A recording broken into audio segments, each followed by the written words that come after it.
Alam natin mga karobi na hindi biro ang motorcycle theft sa Pinas. Chain locks aren't enough, kaya bumili ako ng dalawang budget-friendly security tools na pwede nating gamitin araw-araw.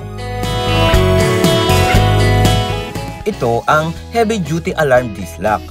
110 decibel ang tunog niya, kaya kahit kunting galaw ng gulong, automatic na nag-a-alarm.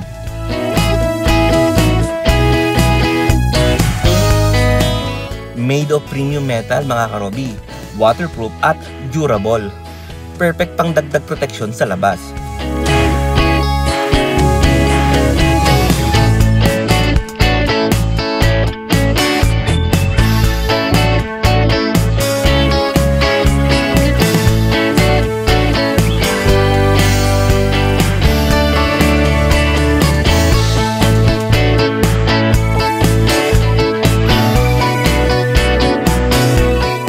Ito naman ang Universal Handlebar Throttle Lock.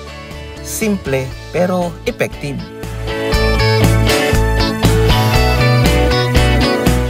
Hindi mo maiikot ang throttle o brake lever kahit pilitin. Kung short stop lang sa mall, pwede na itong handlebar lock mga karobi.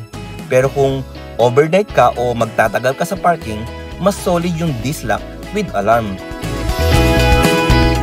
Mas okay pa kung pinagsabay mo sila para layered yung security. Mga karobi, ang motor hindi lang dapat protektado sa PMS at sa accessories. Kailangan din proteksyon laban sa nakaw.